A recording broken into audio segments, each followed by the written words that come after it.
하나님께서는 아시리아에 의해서 예루살렘이 그리고 유다가 괴로움을 당하게 하셨습니다. 왜냐하면 그들의 죄를 권하고 징계하시기 위함이었습니다. 그런데 이제는 하나님께서 더 이상 아시리아로 하여금 유다를 괴롭게 하지 못하게 할 것이다, 그렇게 결정하신 겁니다. 유다가 회개했다는 말은 없습니다.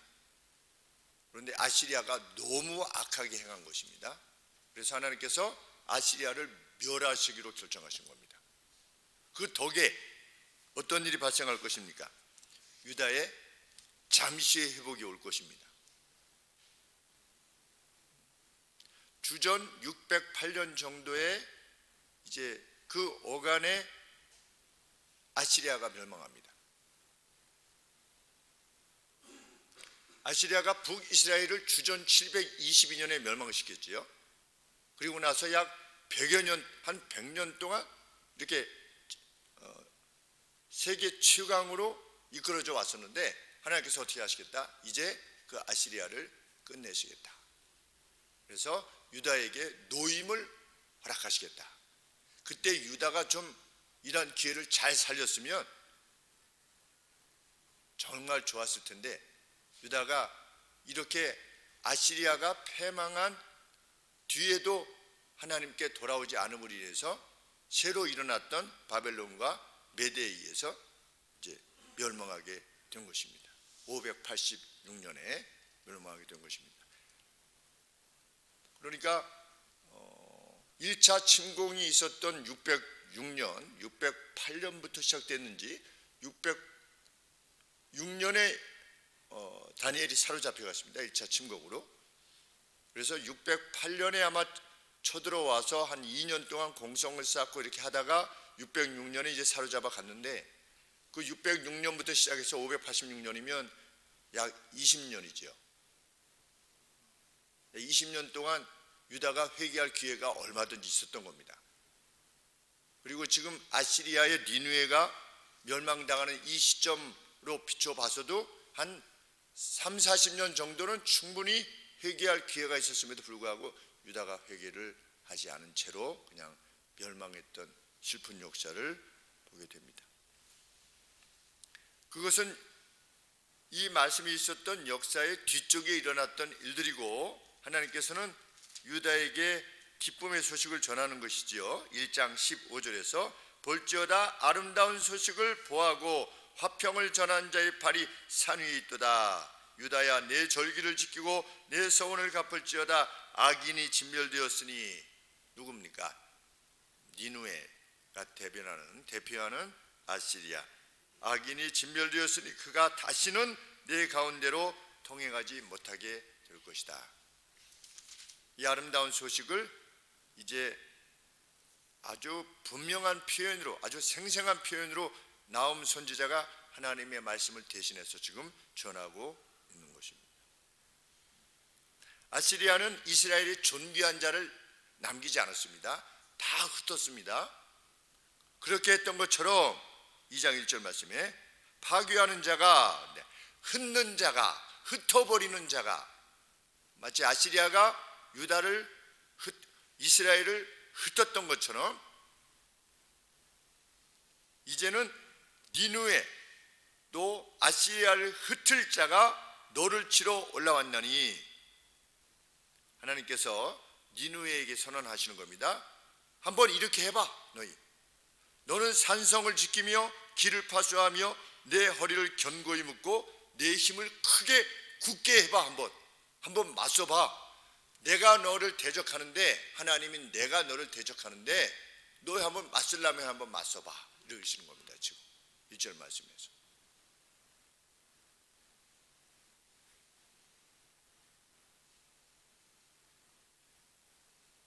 왜 하나님께서 아시리아를 대적해서 행하시는가? 2절 말씀에 왜냐하면 여호와께서 야곱의 영광을 회복하시되 이스라엘의 영광 같게 하실 것이니, 이는 약탈자들이 약탈하였고 또 포도나무 가지를 없이 하였습니다.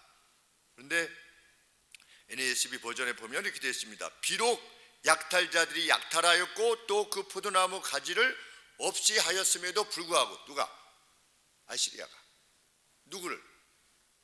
유다를 그렇게 약탈하였음에도 불구하고 다 가지를 끊어버렸음에도 불구하고 오늘로 치면 우리 6.25 전쟁 이후에 그 폐허가 된 우리 지금 마리우폴 아주 그냥 폐허가 되지 않았습니까? 그 제철소 있는 데가 이 러시아에서 그냥 미사일 포를 쏴가지고 완전히 초토화돼서 90% 이상이 건물이 다 무너져가지고 잔해로 어떻게 회복할지 이게 참 북이스라엘이 그렇게 되었고 남유다도 괴로움을 당하는 겁니다. 누구한테? 아시리아한테. 그런데 하나님께서 어떻게 하실 것이다? 여호와께서 야곱의 영광을 회복하실 것이기 때문에 어떻게 할 거다? 아시리아를 원수들로 하여금 공격해 할 것이다 말씀하시는 겁니다.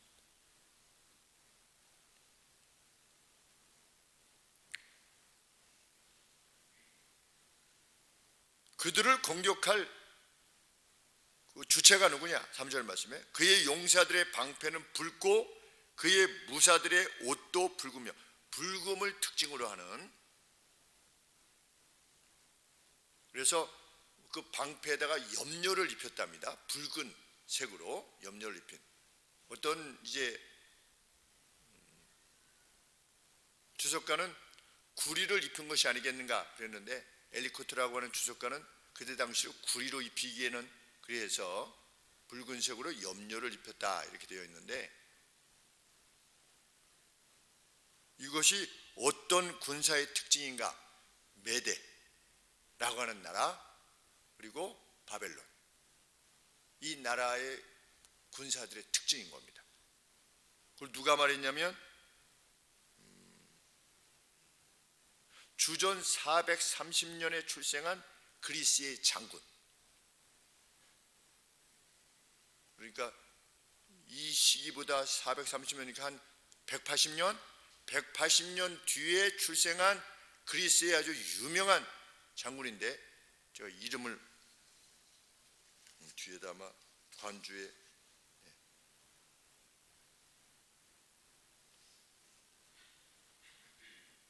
어떻게 읽는지는 잘 모르겠습니다.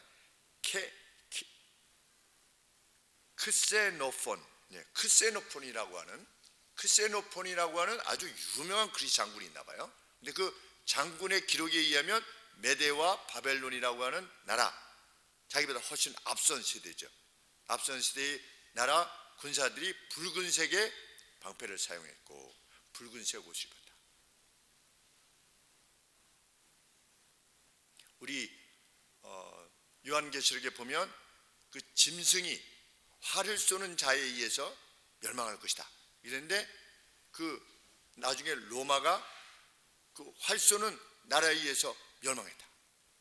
활을 잘 쏘는 세계사 속에서 그렇게 했던 것처럼 하나님께서 미리 말씀하시고 그것을 이루시는 겁니다.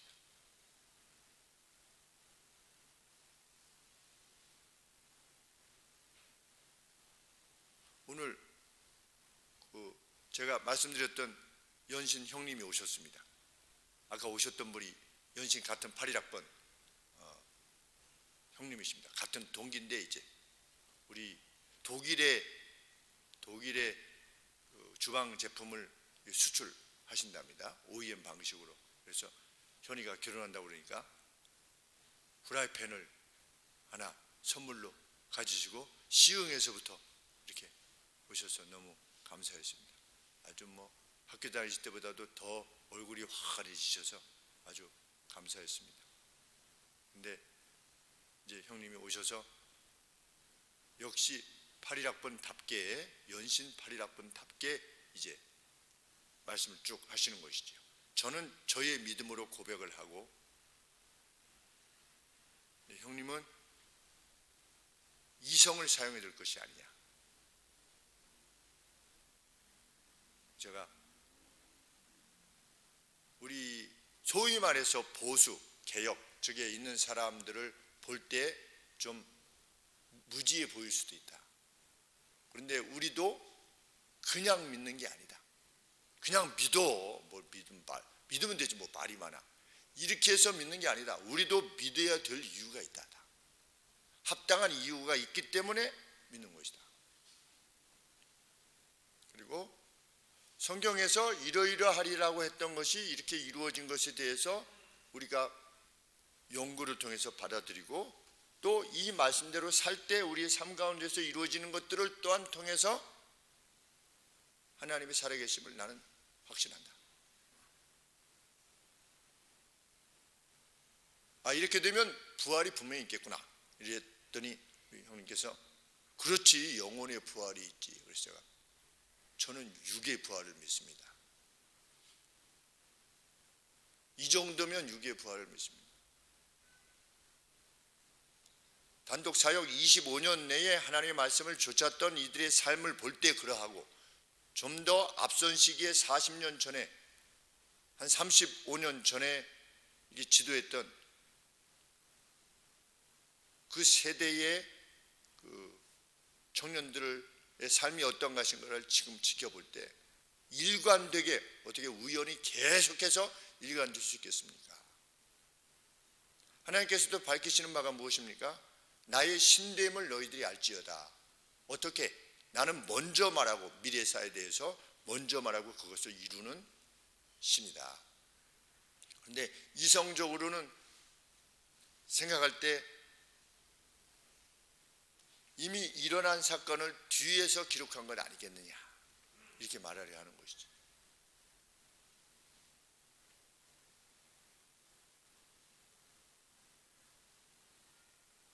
그래서 이렇게 말씀을 드렸습니다. 저는 다른 걸 떠나서 일단 성경을 연구할 때 아가서를 빼고는 전 본문을 설교했는데 그 연구할 때 성경이 이렇게 균형을 이루고 그 내용들이 일치한다는 것이 도저히 신의 기록이 아니면 이것이 이루어질 수 없다라고 저는 확신이 들었습니다. 이렇게 이제 말씀을 드렸는데 오늘 이 내용도 이것입니다. 일어난 사건을 뒤에 언급하는 것이 아니라 이렇게 일어날 것이다. 아시리아가 갑자기 멸망할 것이다. 왜? 내가 그들을 대적하는 거니까.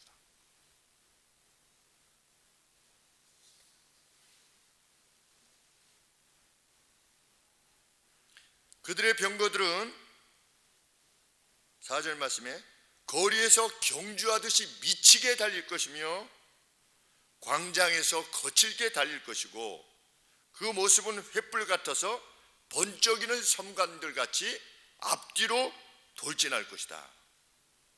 그 메대와 바벨론의 군대가 그랬나 봅니다.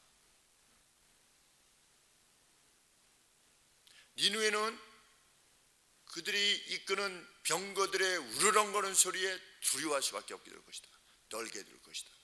니네들이 그렇게 했던 것처럼 그런 상황이 되었을 때 그들이 어떻게 할 것이다. 5절 말씀에 그가 니느웨지요.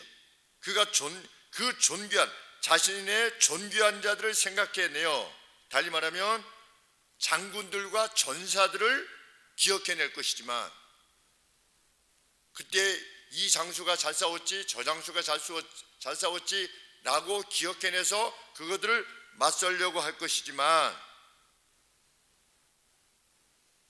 달려서 급히 성에 이르러 막을 것을 예비하두다. 누가? 원수들이.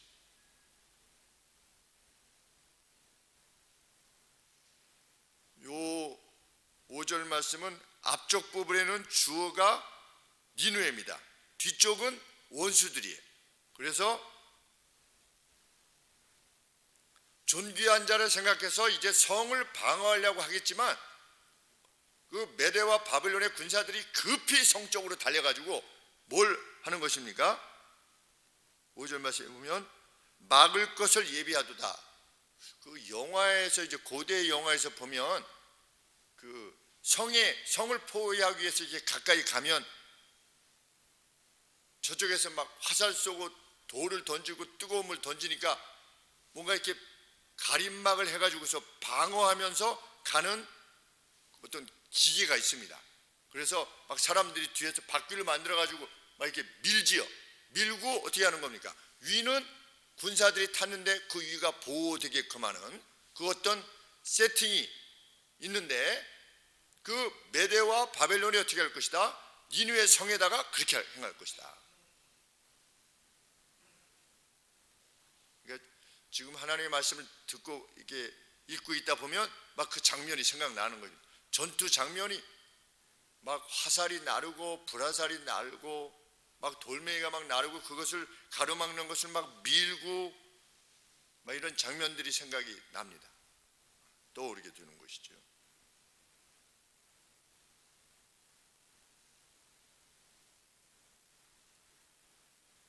그런데 6절 말씀에 결과적으로 어떻게 될 것이다?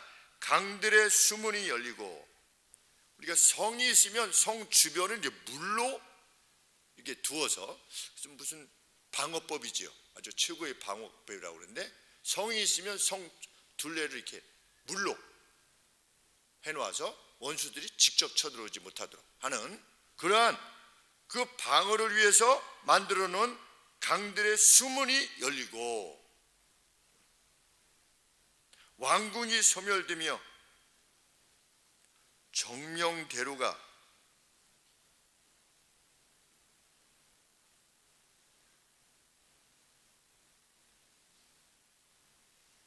정령대로, 이 정령대로가 뭐냐면 그것이 확정됐다 이런 뜻입니다. is fixed 됐다. fixed 됐다. 뭐가 이미 결정됐다는 겁니다. 정명대로 이것이 결정됐다. 뭐가? 왕후가 벌거벗은 몸으로 끌려가며, 그래서 왕후를 찾아보니까 원문에는 왕후는 없어요.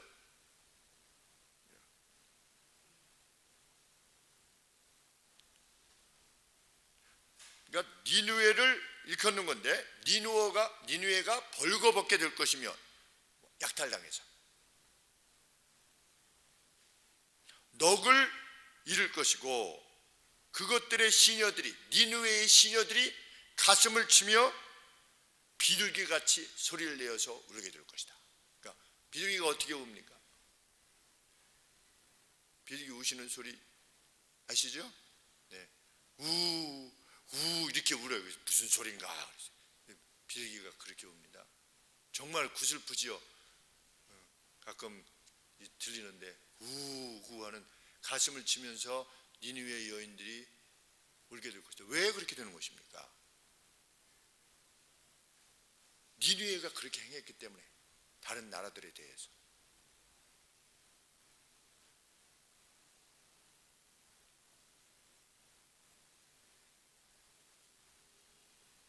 한때 니느웨가 무엇이라고 불렸었다? 8절 말씀에 보면 니느웨는 예로부터 물이 모인 못 같더니, 생명에 관계된 요소들이 충만했던 도시. 그러니까 자급자족하면서 모든 것이 충만했던, 그것을 무엇이라고 표현했냐면 물이 충만한 못, 풀 가득한 겁니다. 그렇게 불렸었는데 이제 모두 도망하니 멈춰라 멈춰라 하지만 너무 무서워서 돌아보는 자가 없을 것이다. 그 황급함으로 인해서 그 누구도 뒤를 돌아보지 않게 될 것이다. 전쟁이 그렇지 않습니까? 그래서 자신들이 그러했듯이, 자신들이 다른 나라를 그리했듯이 은을 노략당하고 금을 늑탈당하는 그 니느웨 성은 어떤 성이었는데요? 저축한 것이 무한하고 바람, 디자이어러블 이렇게 되어 있는데, 누구라도 이렇게 갖고 싶은 것들, 그것들이 아주 가득한 니느웨였는데 그 니느웨가 약탈당하게 될 것이다. 그래서 결국 어떻게 될 것이다? 10절 말씀에 니느웨가 공허하게 될 것이며 황무하게 될 것이다.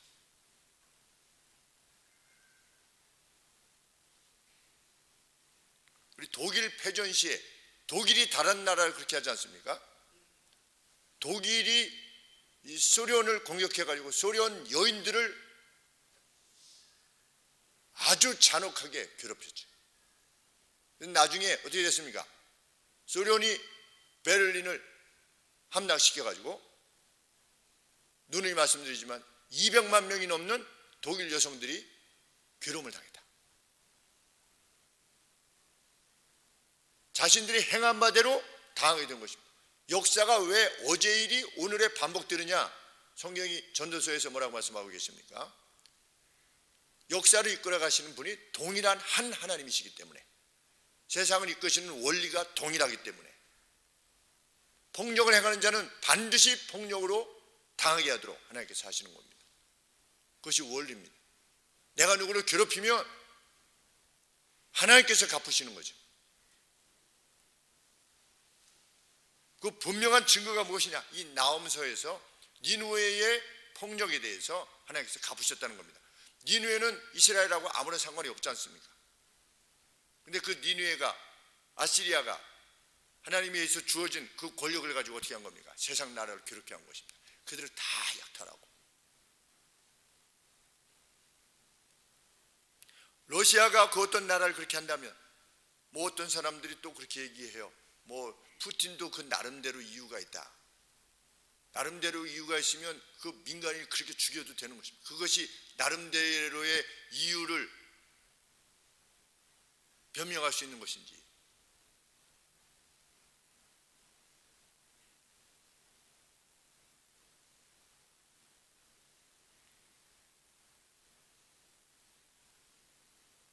칼을 사용하는 자는 칼로 망하게 될 것이다. 무슨 말씀입니까? 폭력을 행사하는 자, 갑질을 행하는 자, 자신이 갑질을 당하게 될 것입니다. 그것이 하나님께서 이 세상을, 현재 세상을 이끌어 가시는 원리이십니다.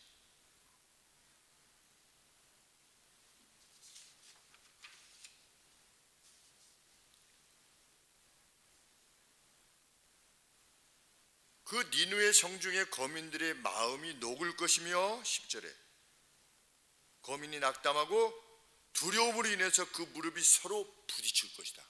얼마나 무서우면 막 덜덜덜덜해서 그 무릎들이 이렇게 서로 부딪히게 될 것이다. 얼마나 떨면. 제가 미국에서, 미국 다람쥐는 크지 않습니까? 미국 다람쥐는 좀, 다람쥐도 크더라고요. 사람도 크고 다람쥐가 이만, 저는 처음에 청설문 줄 알았어요.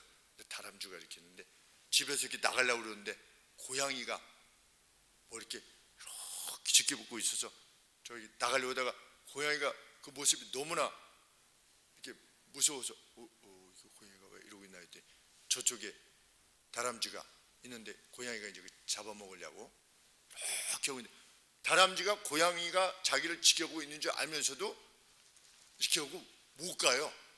그러니까 이 고양이가 더 빨라서 다람쥐를 잡아먹는 게 아니라 쥐는 고양이를 보면 그냥 오금이 저려서 그냥 이렇게 하고 있는, 못 움직이는 겁니다. 사람도 호랑이 만나면 그렇다고 하지 않습니까? 호랑이 만나면 못 도망간대요. 그냥 호랑이 만나는 순간 그냥 대소변을 보면서 너무 무서워서 못 움직인다고 그러는데, 이 지금 니느웨가 어떻게 될 것이다? 너무 두려워서 무릎이 서로 이렇게 부딪히게 될 것이다.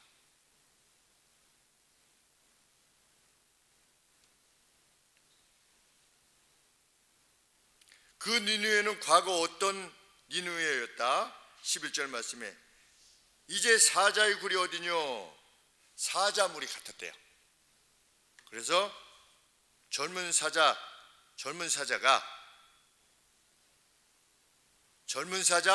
수사자, 암사자, 새끼사자가 함께 있는 것 같은 그러한 무리, 우리 사자물이 보면 어떻습니까? 그냥 어미사자가 가가지고 가져오면 또 어미사자로만 부족하면 어떻게 한 겁니까? 기린 같은 걸 잡아먹을 때는 수사자가 가가지고 합류를 하죠. 등에 막 올라타가지고 막 힘 빠지게 해서 넘어뜨리게 하는데, 그러면 이제 잡아가지고서 어떻게 합니까? 그걸 다 찢어가지고 다 찢어서 새끼들을 나눠줍니다. 그럼 새끼들은 여기에 피가 이렇게 묻어가지고서 그래도 기분 좋다고 이렇게 하면 막 새끼들이 뭘 무서워하질 않잖아요. 뭐가 올까 이렇게 두려워하지 않고 새끼들이 막 배를 뒤집으면서 막 이제 어미사자하고 놀아요. 그래서 무리들을 이렇게 보면 니느웨가 그랬다는 겁니다.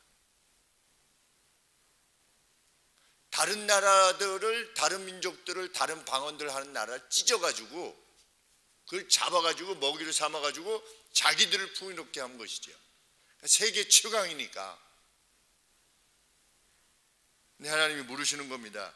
이제 사자의 굴이 어디 있느냐? 젊은 사자에 먹는 것이 어디뇨? 전에는 수사자, 암사자가 그 새끼 사자와 함께 거기서 다니되 그것들을 두렵게 할 자가 없었으며 수사자가 그 새끼를 위하여 식물을 충분히 찢고 그 암사자를 위하여 무엇을 훔쳐서는 취한 것으로 그 굴에 채웠고 찢은 것으로 그 구멍에 채웠었도다. 니느웨가 약탈한 것들로.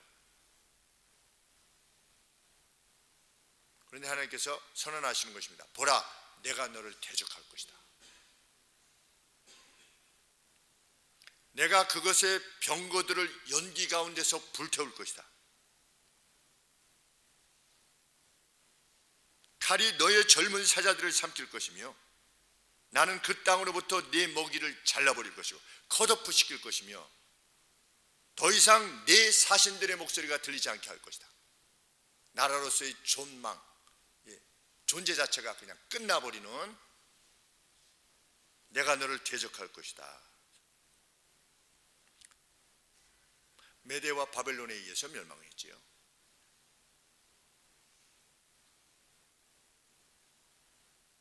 성경의 명백한 교훈은 무엇입니까?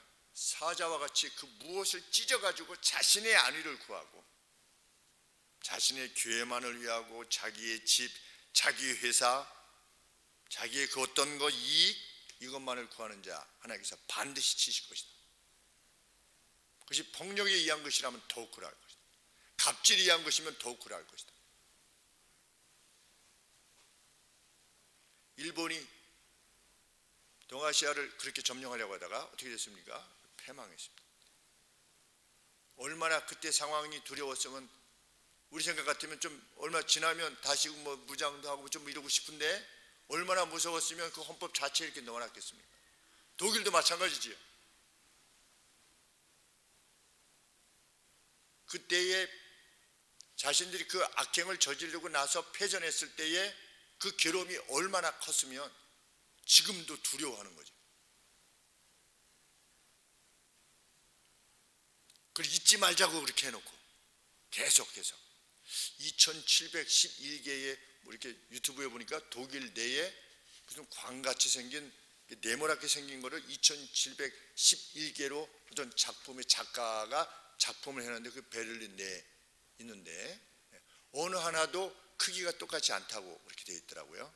그러니까 그 의미는 참 좋았던 것 같습니다. 어떤 사람이 이제 죽으면 그 어떤 개개인이 어떤 그 쓰러지게 될 때 저는 전에 어떤 아주 그 막 춤을 잘 추면서 막 노래 부르던 젊은 여성이었는지가 막 이러고 있었는데 그 여성이 떠난 거예요, 스스로. 근데 누군가 그 밑에다가 댓글을 달아놓았는데 한 사람이 죽는 것은 하나의 세계가 없어지는 거다. 이런 월드가, 하나의 워드가 없어지는 것이다. 누가 이렇게 댓글 달았는데 정말 가슴에 와 닿는, 한 사람은 하나의 세계인데 사실은 너무. 그런데 2711개 각각 다르게 그 존재의 가치가 각각이 다 다른 거죠 사실은.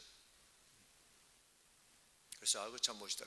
2711개의 뜻이 이게 무슨 뜻인가? 그래서 이제 구글로 이렇게 찾아봤어요. 그랬더니 안타깝게도 행운의 숫자래요. 2711개가 행운의 천사인가? 뭐 그래서 다 찾아봤는데 계속 행운의 숫자. 왜 그것이 행운의 숫자인지는 잘 모르겠지만 여하간에 그것을 잊지 말자고. 왜? 잊으면 또 다시 그러한 비극에 직면하게 되니까. 지혜로운 나라죠. 일본은 그게 없는 것 같은데 하나님께서는 지나간 것, 어제 것을 다시 찾으시느니라. 무슨 말씀이냐? 원리가 동일하기 때문에 같은 일이 계속 반복된다는 겁니다.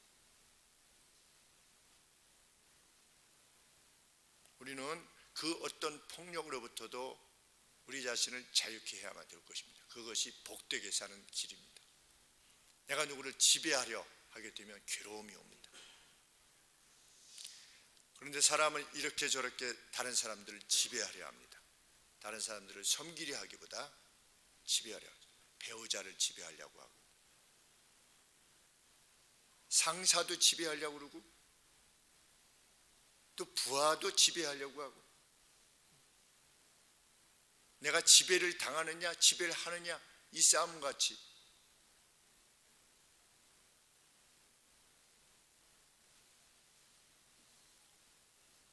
폭력을 통하여 자신의 아성을 견고히 하려 하는 자는 하나님께서 반드시 벌하신다. 그것이 개인이든 공동체든 나라든 우리가 마음에 기억하면서 참 자유로운 자요 너그러운 자요 섬기는 자로서 살아갈 수 있게 되기를 실로 소원합니다. 기도하겠습니다.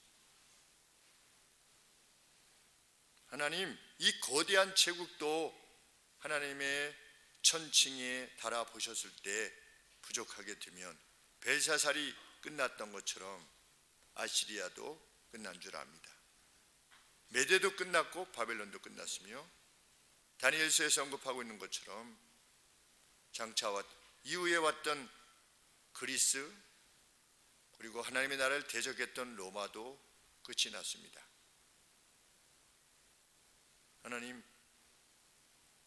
하나님께서 주시는 이 가르침 마음에 깊이 새기게 하여 주시고 천성에 도달할 때까지 오직 섬기는 자로만 살게 하옵소서. 예수님의 이름으로 기도합나이다. 아멘.